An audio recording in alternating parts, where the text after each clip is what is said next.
우리는 이 땅을 살아가면서 하나님께서 홀로 살 수 있는 존재로 만들지 않으셨습니다. 아담을 창조하신 후에 보시고 그가 홀로 있는 것이 좋지 않다 하여서 함께 동행할 귀한 파트너를 만들어 주셨습니다. 그래서 그런지 우리 인간은 혼자 있을 때보다는 누군가와 함께 있을 때 더 행복한 인생을 살지 않나 생각이 됩니다.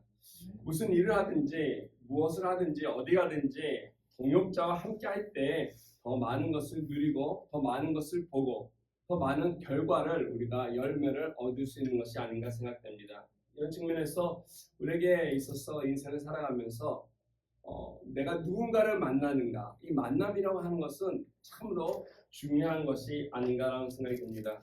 삶의 터전에서 누구를 만나냐에 따라서 우리들이 살고 있는 그 인생의 여러 가지 가치와 또 평가가 되고 결실도 달라집니다. 어떤 분들은 이 사회 속에 주어진 여러 가지 편리함들 또는 내가 소유하고 있는 많은 그 물질들 또는 내가 갖고 있는 백그라운드들이 나의 삶 속에서 윤택해지고 또 나의 삶을 성공으로 이끈다라고도 이야기하지만 그거보다도 더욱더 좋은 것은 내가 누구와 함께 이런 것들을 누리며 사느냐가 아닌가 생각이 됩니다. 어떤 사람들은 그렇기 때문에 만나면 좋다고 해서 결혼만 하면 행복할 거라고 생각하는 사람들이 있습니다. 과연 그럴까요? 네, 그렇다라고 우리는 답변해야 합니다. 결혼하신 분들에게 물어보시면 많은 분들이 속으로는 다른 답을 그리고 겉으로 답을 다 했다가 있는데요. 이런 굴레에서 우리가 벗어나야 할 것 같습니다. 사실 결혼을 통해서 하나님께서 참 많은 것을 우리에게 알게 하시고 또 경험케 하시고 만나게 하신다는 것입니다. 그런데 이 결혼에 대해서 많은 세상 사람들이 보는 이 부정적인 이와 같은 이야기들이 있습니다. 어떤 프랑스의 철학자인 미셸 몽티가 이런 말을 했다고 합니다. 결혼은 마치 새 장에 갇혀있는 새와 같다 얘기하면서 새 장에 갇혀있을 때는 어떻게든지 그것을 나가고자 했는데 바깥에 있는 새들을 가만히 보면 어떻게든지 그 새 장 안으로 들어오고자 한다라는 이야기를 했다는 것입니다. 마치 갇혀있을 때는 나가기를 원하고 바깥에 있을 때는 안에 들어가기를 애쓸 수 있는 이러한 모습이 어떤 제도라고 하는 이런 것에 얽매이는 우리들의 부족함이 아닌가 생각이 듭니다. 제일 중요한 것은 결혼이라고 하는 제도보다는 사실 그 결혼을 통해서 내가 어떠한 배우자를 만나고 또 어떠한 배우자가 되어서 살아가느냐가 더 중요하다는 것입니다. 좋은 파트너를 만나야 되는 것이죠. 좋은 배우자를 만나서 함께 좋은 사람들이 함께 좋은 곳을 향해서 나아가는 것이 중요하다는 것입니다. 아무리 좋은 조건에서 결혼을 했을지라도 정말 아무리 화려한 모습으로 그 결혼 생활을 시작했다 할지라도 그 걸어가는 삶의 모습 속에서 서로에게 좋은 관계가 되지 못하고 좋은 파트너가 되지 못한다면 정말 그 결혼이라고 하는 그 삶은 함께 걸어가는 그 동역하는 그 삶은 정말로 힘들고 어려운 삶이 될 것입니다. 아마 이 세상에서는 많은 셀럽들이 그들의 삶 속에서 결혼하고 이혼하는 많은 모습들을 봅니다. 그래서 불행한 결혼이라고 하는 주제를 찾다 보면은 제일 많이 언급되는 것이 지난 세기에 있었던 다이애나 황태자의 이야기가 제일 많이 뜹니다. 근데 보면은 참 불행하게 살아갔던 한 여인의 모습에 대해서 이야기를 합니다. 전 세계가 부러워했던 다이애나의 그 결혼식. 정말 비천한 그냥 출신이었는데 귀족이 되어서 왕족이 되어서 왕실의 일원이 되어서 그런 화려한 결혼을 했기 때문에 많은 사람들이 다 부러워했습니다. 정말 아름답고 어여쁜 결혼한 주가 되어서 나았음에도 불구하고 그 인생 속에서 어떠한 모습이 있었습니까?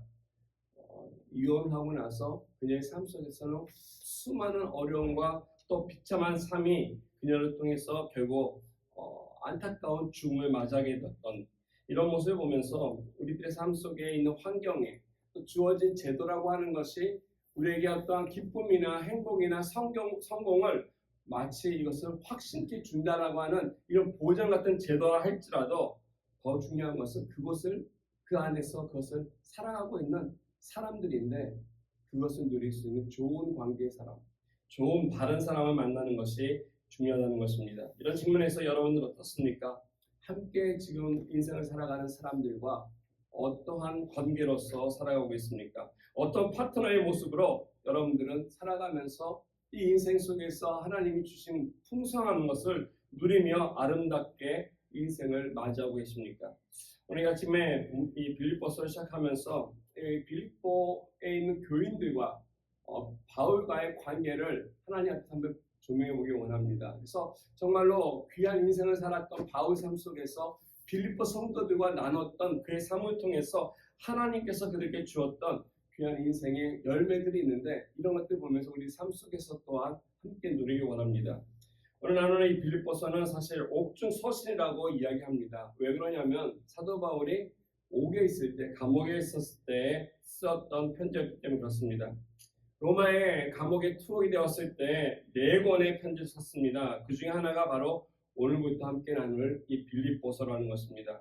근데 이 특이한 것은 이 4권의 이 서신 가운데 이 빌립보서만이 빌립보 교회를 향해서 쓴 이 서신만에 재밌는 게 있습니다.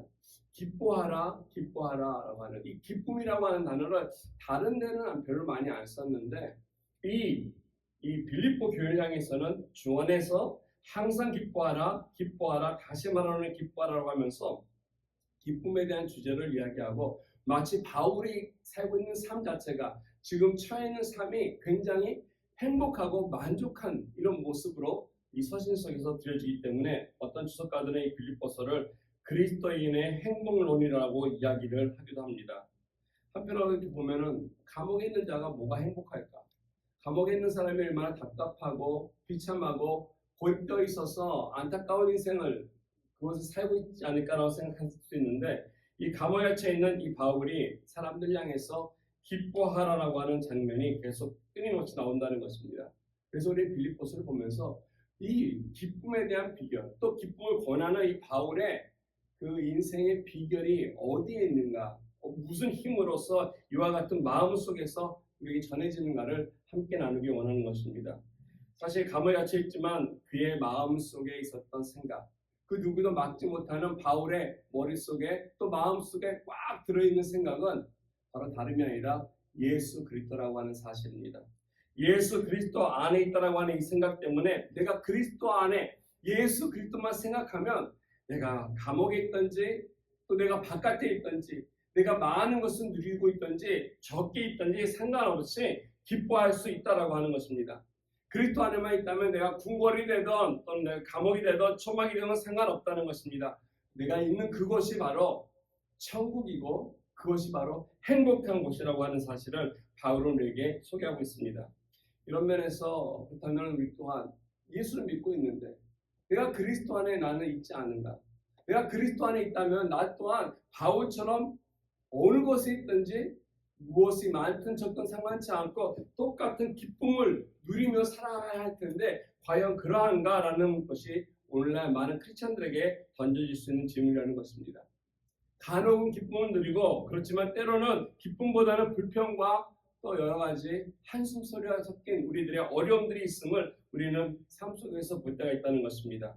어떻게 해야만이 이 바울이 이처럼 하나님 앞에 그리스도 안에서 기쁨을 누릴 수 있는 이 귀한 것이 있었던가? 첫 번째 케이스를 가만히 보면 바울은 그랬던 것 같아요. 오늘 본문 보니까 좋은 사람들과 함께 있었음을 오늘 본문 속에서 여러 차례 언급해주고 있습니다. 좋은 파트너가 있었기 때문에 오늘 3절과 4절에 보면은 바울은 그렇게 얘기합니다.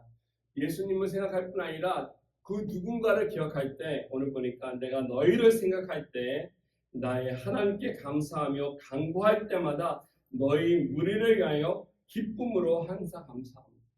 누군가를 생각할 때 기쁨이 떠오르고 누군가를 생각할 때 마음이 행복하다라고 하는 것을 이야기하고 있습니다. 비록 몸은 떨어져 있습니다. 감옥에 있습니다. 어려운 곳에 있지만은 빌립보 성도들을 생각하니까 그들과 함께 나눴던 시간들, 함께 했던 일들을 보니까 마음속에서 감사가 터져나온 것입니다. 기도할 때마다 그 감사했던 순간들, 이런 것이 잊혀지지 아니하고 하나님 앞에 기쁨 충만해서 기도했다는 것을 얘기합니다. 왜 이와 같은 기쁨이 그에게 계속 끊임없이 샘솟을 수 있었을까? 과연 무엇을 했기에, 무엇을 이 빌립보 교인들과 함께, 성도들과 함께 바울이 살아갔기에 그들을 생각하면 이렇게 마음속에서 기쁨이 있을 것인가? 오늘 5절에 잘 나오고 있습니다. 오늘 5절 말씀에 보니까 너희가 첫날부터 이제까지 복음을 위한 일에 참여하고 있기 때문이다. 너희가 첫날부터 복음에 참여했다. 이 참여했다라고 하는 말은 오랜 기간 동안에 함께 무슨 일을 나눴다라고 하는 의미입니다. 빌립보 성도들과 바울은 약간 좀 독특한 관계였습니다. 이 첫날, 언급하는 첫날은 첫 만남일 텐데 이 첫날이 언제냐면 바로 이 빌립보 성도들을 만나기 위해서 이 빌립보 도시를 향했던 그날을 이야기할 것입니다. 사도행전 16장 11절에서 40절을 보면은 사실 바울은 빌립보라고 하는 그 지역을 엄두에 두지 않았습니다. 그 당시 아시아 지역을 향해서 계속해서 선교하고 있었고 복음을 전하고 있었고 그래서 그 주변 지역을 향해서 나아가고 있을 때 그때 바울이 하나님께서 알게 모르게 아시아의 다른 곳으로 가는 것을 막는 것 같았습니다. 길이 자꾸 막혀 있을 때 마게도냐의 환상이라고 얘기하는 것처럼 어떤 환상을 보게 됩니다. 어떤 자가 환상 속에서 와서 우리를 도우라라고 하는 환상을 그가 보게 되고 그런 후에 그가 이 환상을 통해서 하나님께서 다른 곳을 향해서 가게하는 것이라는 것을 기억하고 그리고 발길을 돌린 것이 바로 빌립보라는 것입니다. 이게 그의 제2차 선교 여행 때 주어졌던 것이고 아마 50년에서 51년 그 사이에 일어난 일이라고 많은 사람들이 이야기하고 있습니다. 아시아 쪽을 향하던 그가 이제 성령 하나님께서 마게도냐 쪽을 향해서 새로운 곳을 향해서 복음을 증거하기 위해서 나갔습니다. 그래서 유럽을 향해서 첫 번째로 들어가서 만나게 된 도시가 바로 빌립보라고 하는 곳입니다. 이곳에 가서 루디아라고 하는 한 여인을 만나게 되었고요. 그 루디아라고 하는 여인을 통해서 복음을 듣고 그녀의 가정에서 예배를 드리며 교회가 시작이 됐던 것입니다. 처음 만났던 이들을 통해서 정말로 많은 즐거움과 복음을 나눈 기쁨이 그게 있었던 것을 회상하면서 지금 이 말씀을 쓰고 있는 것입니다. 좀 오래됐습니다. 이 서신을 쓴 것은 한 60년 정도니까는 한 적어도 10년에서 12년 정도 지난 후에 그때 함께했던 이런 사람들 또 그들과 나눴던 이 귀한 일들을 기억하면서 하나님 앞에 감사하며 이 일들을 고백하고 있다는 것이죠. 적어도 10년 이상 함께 복음을 위해서 사역했던 바울의 귀한 만남이 그들에게 있었다는 것입니다. 며칠 전에 와이프와 같이 지나가면서 참 우리가 누구한테 가서 전도를 할 것인가 이야기하면서 우리가 지금 LA 온 지 10년이 됐는데 5년은 ANC 교회 다녔고 그리고 5년은 우리 교회 예측해서 이제 한 4년째 됐기 때문에 아는 사람이 너무 없다는 거예요. 만난 사람이 너무 없다고 얘기했어요. 여러분들은 10년 동안에 또 지난 10년 동안에 생활하시면서 어떤 사람들을 또 어떤 분들을 만나면서 생활해 오셨습니까? 우리는 많은 사람들을 인생 가운데서 만나고 헤어지며 살아간다는 것입니다. 오늘 이와 같이 바울은 오랜 기간 동안에 함께 사역을 하면서 그 관계가 깨어지지 아니하고 갈라서지 아니하고 끝까지 동행했던 귀한 사역을 얘기하고 있습니다. 더구나 빌립보 4장 15절 말씀에 보면은 그가 감옥에 갇히는 동안에 이 바울을 돕기 위해서 이 빌립보 교인들이 에바브로디도를 그에게 보냅니다. 보내서 바울이 감옥에 있는 동안에 어려운 불편을 덜기 위해서 도움을 주고 그래서 여러 차례 그를 섬겼던 모습도 그곳에 기록하고 있다는 것입니다. 이처럼 많은 교회를 개척을 하고 수고하고 다니면서 복음을 전했던 바울이었음에도 불구하고 가장 많은 도움을 받고 섬김을 받고 사랑을 주었던 교회가 있다면 바로 이 빌립보 교회라고 하는 것입니다. 그래서 어떻게 보면은 빌립보 성도들과의 관계가 다른 교회들과의 관계보다는 좀 더 독특했다, 더 스페셜한 그런 관계가 아닌가 생각할 수 있습니다. 일반적으로 우리는 인생을 살아가면서 내가 누군가를 먼저 돕고 섬기고 나누고 내가 힘이 있을 때 베풀면은 많은 사람들이 우리들의 베품을 기억하고 우리 주변에 머뭅니다. 우리들을 함께 나누기 원합니다. 그런데 나이가 들고 힘이 빠지고 내가 가진 것이 없고 그리고 어려워질 때는 한두 명이 우리 삶 속에서 함께하는 것이 아니라 오히려 한두 명씩 우리 주변을 떠나는 것이 이 세상의 일인데 오늘 본문에 나오는 바울은 반대였다는 것이죠. 이제 지금은 나이가 들었고 어려운 처지에 있음에도 불구하고 그의 이야기를 들었던 이 바울을 통해서 빌립보 교인들은 열심히 그를 사랑했고 아꼈고 섬겼다는 것입니다. 더 이상 로마 시민권 같은 것을 자랑 삼지 않았고 내가 바리새파라고 하는 어떤 그러한 권세나 권위도 그에게는 있지 않았음에도 불구하고 초라하고 다 늙은 이제 한 노인에 불과했던 바울임에도 불구하고 그에게 여러 가지 모습으로 섬기고 기억해주며 사랑을 주었던 그들을 기억하면서 나의 인생의 파트너가 되었다. 좋은 동역자가 되었음을 감사하다고 고백하는 것입니다. 여러분들은 지명과호 속에 이 귀한 파트너들이 있습니까? 어떤 누구와 파트너가 되어서 좋은 동역자가 되어서 지금까지 살아오시면서 기억하고 계십니까? 우리 아시다시피 일반적으로 이 세상 사람들은 이렇게 살아가면서 이해관계 속에 많습니다. 뭔가 어찌 될 때 서로가 뭔가를 나눠줄 때 주고받는 이런 관계들인데 이해타산이 없을 때는 많은 사람들이 우리 주변에서 우리에게 상처를 주거나 배신을 하거나 또는 우리에게 떠나는 것이 이 세상의 인심이라고 우리는 볼 수 있습니다. 하나님은 다르다는 것이죠. 다른 성도로서 이 생을 살아가기 위해서 바울과 같은 이러한 모습 속에서 우리에게 필요한 파트너가 있습니다. 믿음의 파트너, 신앙의 파트너, 그리고 저와 여러분들의 삶 속에서 어떠한 상황이 있든지 결코 우리를 떠나지 아니하고 끊임없이 함께 할 수 있는 이런 귀한 인생의 신앙의 파트너가 있어야 할 것입니다. 어떻게 하만이 이런 파트너들과 함께 나누며 또 내가 그런 파트너가 되어서 살아갈 수 있을까? 첫 번째 필요한 것이 있다면 우리는 마음을 나누는 파트너가 필요하다는 것입니다. 내 인생에 있어 내 마음을 함께 공유하고 그 함께 나눠서 내가 외롭지 아니하고 내가 힘들지 아니하고 그리고 나와 함께 이 어려운 고민들과 과정들을 헤쳐나갈 수 있는 자들이 있음을 확신케 하는 파트너가 있어야 한다는 것입니다. 오늘 7절 말씀은 바울은 이런 파트너가 있다고 하는 것을 분명하게 밝혀주고 있습니다. 7절에 보니까 내가 너희 무리를 위하여 이와 같이 생각하는 것은 마땅하다라고 합니다. 이는 너희가 내 마음에 있으며 나의 매임과 복음을 변명함과 확정함에 너희가 다 나와 함께 은혜의 참여자가 됩니다. 이 말씀을 읽고 있을 때마다 바울이 그들 향해서 가지고 있었던 그의 생각, 그의 마음 자세가 너무 잘 나타났습니다. 어떤 마음이냐면 그들에게 있어서 내 마음 중심에 있는 사람이다. 너희들은 늘 내 마음속에 가장 중심에서 내가 꼭 아끼는 사람이라고 하는 표현을 할 수 있습니다. 신뢰할 수 있는 사람, 그들과 마음을 터놓을 수 있는 사람, 믿고 나갈 수 있는 사람임을 얘기하고 있습니다. 그 이유가 계속 소개되고 있었는데요. 왜 그러냐면은 이는 너희가 내 마음에 있으며 이는 너희가 내 마음에 있으며 나의 매임과 나의 어려운 상황과 또한 복음을 변명함과 확정함에 너희가 다 나와 함께 은혜의 참여자가 되었다라고 얘기합니다.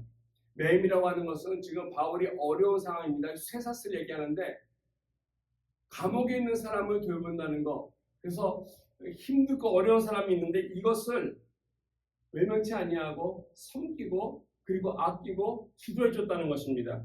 빌립보 감옥에 갇혀 있을 때에도 여러분들 기억하시겠지만 빌립보 처음에 들어갔을 때 그가 감옥에 있었던 사건이 있습니다. 그 안에 있을 때도 주변에 있는 사람들이 나중에 소식을 듣고 그를 섬겼다는 것을 알 수 있습니다. 당시에 귀신 들린 자들을 이용해서 돈 벌던 이 주인들이 바울을 통해서 그 종들이 귀신이 쫓아지고 고침을 받자 더 이상 그 귀신을 통해 점을 보지 못하자 돈을 벌 수 없게 되어서 그 시에 있었던 고관들에게 바울을 고발했습니다. 이걸로 인해서 바울이 옥에 들어가게 되었고 매를 맞게 되었고 나중에 보니까 로마 사람이라는 것을 알게 되어서 오히려 고관들이 당황했던 사건이 있지 않습니까?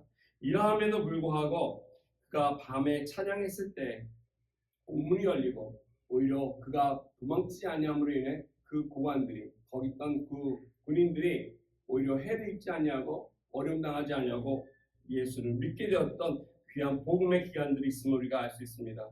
이와 같이 어려움 속에 있음에도 불구하고 함께 그들의 모든 사건 속에서 빌립보 사람들이 바울을 잘 알고 있었고 기억하면서 나갔습니다. 오늘 말씀 보니까 이와 같은 매일뿐만 아니라 복음의 변명함과 확정함의 일에 함께 있다. 이 변명과 확정하는 것은 우리 다른 말로 하면 변증하기거든요. 대변해 주는 일, 변호한 일을 얘기하는 것입니다. 진리를 변호하고 진리를 담대하게 전하는 것이죠. 빌립보와 같이 우상 숭배하고 있었던 도시, 귀신이 많았던 도시, 이러한 도시 가운데서 예수 그리스도의 복음을 증거하는 일이 사실 쉽지 않았을 것입니다. 그럼에도 불구하고 그것에서 꿋꿋하게 참된 진리를 선포하고 나누며 복음을 증거했던 이 사역을 바울은 기억했습니다.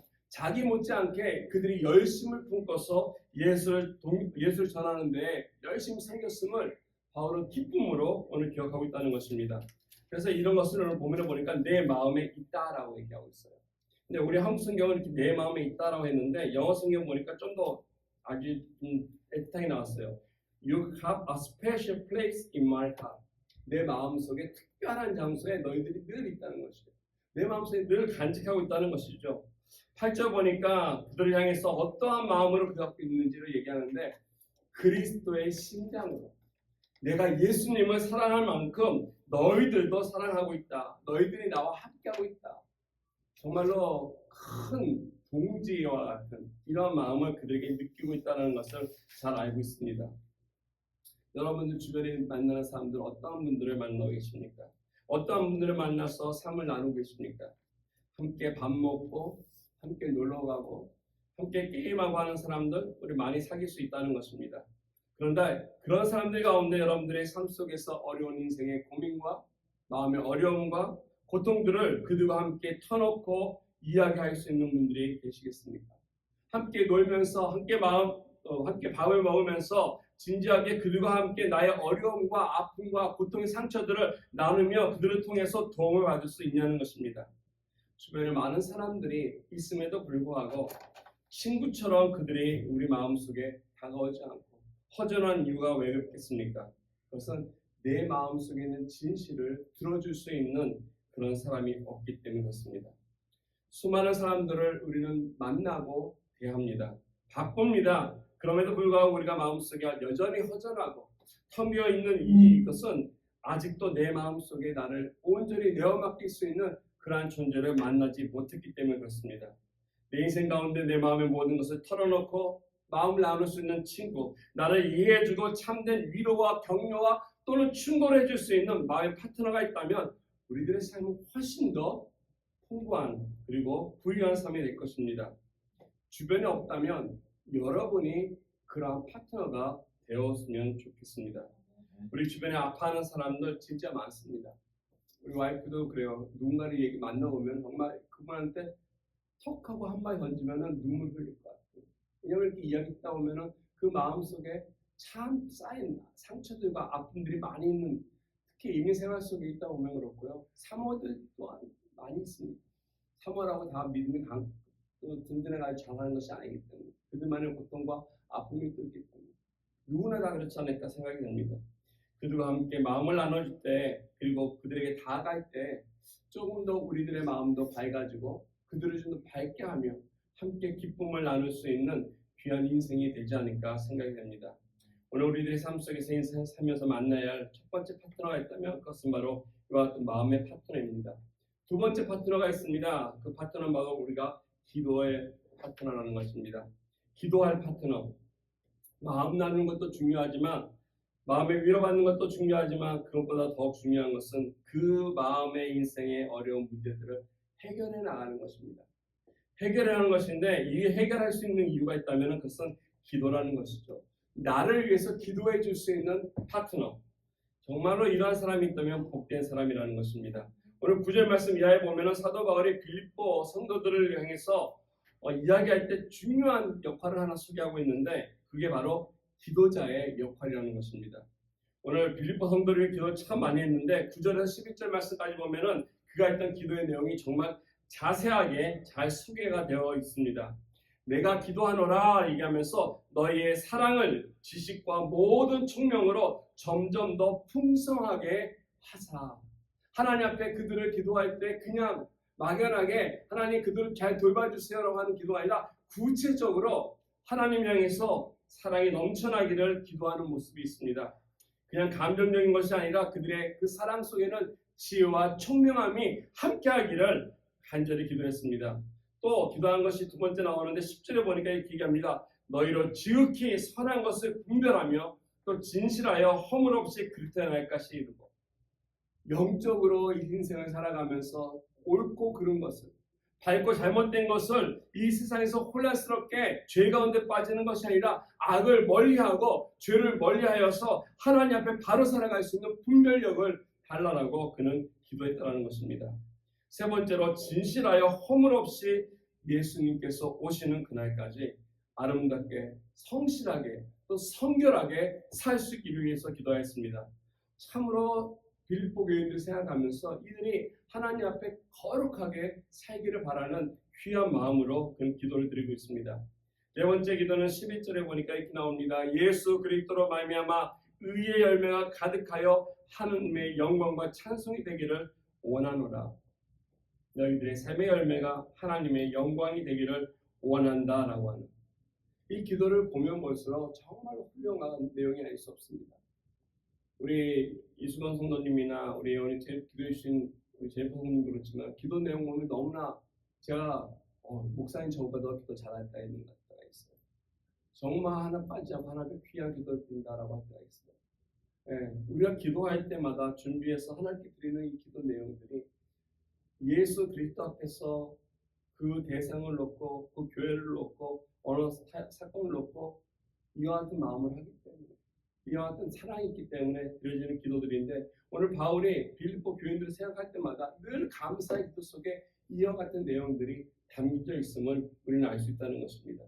정말로 기도의 높은 차원의 정말 높은 차원의 좋은 퀄리티의 기도를 하나님께 드리고 있다는 것입니다.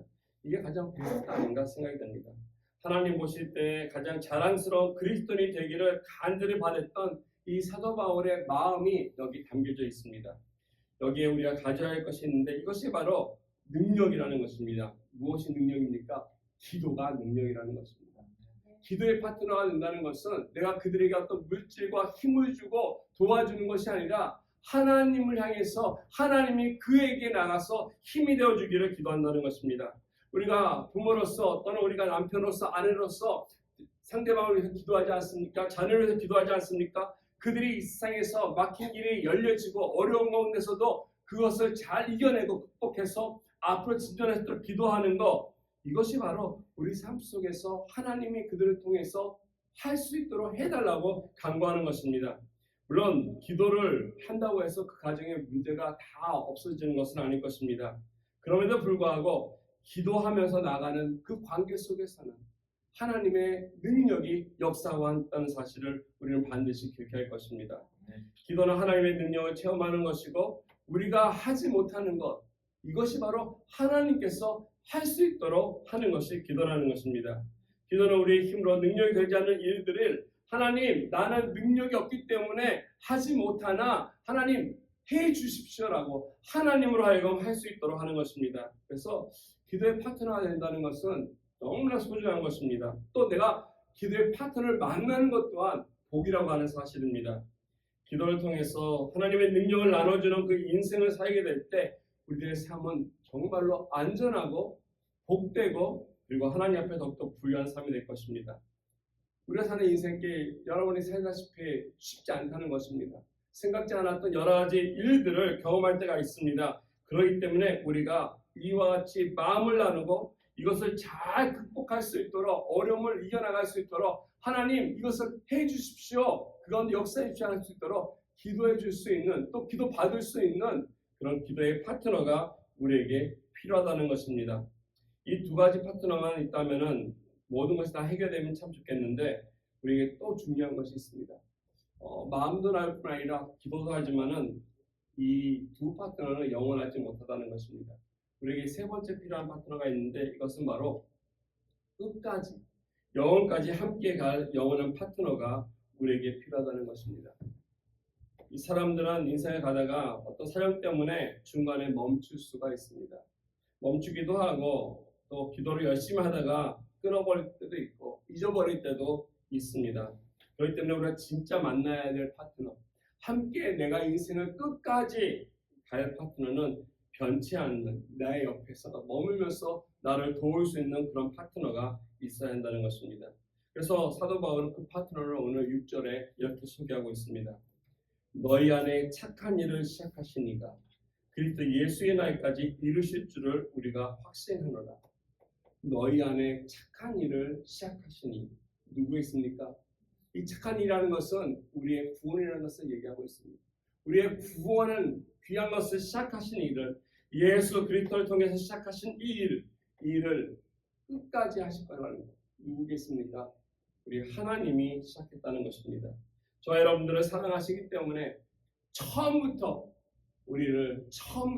그가 먼저 예수 그리스도를 통해서 구원하셨고 이 일을 시작하신 그분이 끝까지 이루시겠다고 하신 것입니다. 내가 이뤄가는 것이 아니라 나는 누리는 것이고 이것을 하나님께서 주님의 날까지 마지막 날까지 완성시키실 분이라는 것을 오늘 사도 바울은 우리에게 분명히 약속해주고 있고 밝혀주고 있습니다. 이와 같이 구원에 대한 확신이 저 여러분들에게 있어야 할 것입니다. 내 눈에 보이는 인생의 파트너만이 아니라 내 마음을 나누며 주고받는 내 삶 속에 있는 파트너만이 아니라 내가 기도해주고 또 기도받는 그런 만이 아니라 이 모든 것을 주관하고 끝까지 동행할 수 있는 그리고 영원토록 함께할 이 하나님의 구원에 귀한 파트너. 어떤 사람은 구원이 중간에 취소할 수 있다고 생각하는데 절대 그렇지 않다는 것입니다. 구원이 내가 시작한 거라면 구원이라고 하는 것을 나로부터 내가 원해서 시작한 거라면은 우리는 그 구원을 어느 순간에 잃어버릴 수도 있고 손을 놓을 수도 있을 것입니다. 네, 감사하게도 내가 한 것이 아니라 오늘 말씀 보면은 하나님이 시작했다는 것입니다. 하나님이 시작하셨기 때문에 그가 하신 일을 그가 반드시 끝까지 그가 이루신다는 것입니다. 우리 하나님은 변치 않으시기 때문에 결단코 끝까지 이 일을 반드시 이루실 분이기 때문에 우리의 구원은 결코 취소될 수가 없다라는 것입니다. 예수를 만나서 처음부터 하나님의 은혜 가운데 이 구원을 확신하는 순간서부터 주님이 오시는 그날까지 아니 내가 주님 앞에 가는 그날까지 하나님께서는 나와 함께 하시고 이 땅에선 저 세상이든지 하나님 앞에 영원한 파트너가 되어서 우리 인생을 책임져 주신다고 하는 사실입니다. 인생을 살아가면서 사람들은 아픔도 경험을 많이 합니다. 상처를 많이 받기 때문에 그렇습니다. 부모에게 상처받지 않는 사람 없고요. 자녀로부터 상처받지 않는 부모 없을 것입니다. 처음엔 너무 좋지만 시간이 지나면서 이런 상처들이 쌓이게 되고 아픔이 되고 나중에는 그냥 시간이 지나서 변질되는 경우를 많이 볼 수 있습니다. 이사야서 54장 10절 말씀에 보면은 사람들은 떠난다라고 얘기하고 있습니다. 사람들은 떠나며 작은 산들도 옮겨질 수 있다라고 얘기합니다. 세상은 변한다는 것이죠. 그렇지만 변치 않는 것들이 있습니다. 사람들도 떠나봐라 얘기하지만 결코 우리를 떠나지 아니하고 우리 곁에 있으면서도 끝까지 있을 수 있는 이런 귀한 인생의 파트너는 결코 졸지도 않고 주무시지도 않고 또 결코 우리를 떠나지 아니하시면서 지키시는 하나님이라고 하는 사실을 시편 기자는 말씀해주고 있습니다. 뿐만 아니라 히브리서는 우리에게 이야기를 예수님께서는 그렇기 때문에 지금도 우리를 위해서 간구하고 계신다라고 밝혀주고 있습니다. 세상에 있는 사람들을 믿으면 어느 순간들 짧은 시간들은 기쁘고 즐거울 수는 모르나 영원하지 않는다는 것입니다. 그러나 한번 사랑을 시작하신 우리 하나님, 그 사랑을 변치 아니하시고 끝까지 이루시는 그 하나님, 모든 사람은 다 떠나가도 내 인생에 끝까지 남아서 나를 도우실 수 있는 그 분을 여러분들의 파트너로 삼으시기 바랍니다. 문제가 있고 고난이 찾아와도 그분은 우리를 외면치 아니하시고 먼저 나가서 우리를 일어서게 하시면서 해결해 나가실 것입니다. 우리 같이 기도하기 원합니다. 그래서 내가 인생을 혼자 사는 것이 아니라 결코 혼자가 아니라 함께 갈 파트너가 있다는 것입니다. 이 파트너가 필요한데 마음을 나누고 서로 기도하고 위로하는 파트너 여러분이 되어주시기 바랍니다. 이런 파트너를 찾으시기 바랍니다. 그래서 함께 마음을 합하여서 하나님 나라를 섬기고 나아갈 때 우리의 영원하신 파트너이신 성령 하나님께서 우리를 도와주시고 함께 그의 능력을 통해서 처음부터 끝까지 하나님의 귀한 뜻을 이루어 가실 것입니다. 우리 같이 기도하면서 하나님 이와 같은 파트너 우리에게 허락하여 주시고 될 수 있도록 도와주십시오. 이렇게 기도하며 나가겠습니다. 기도합니다.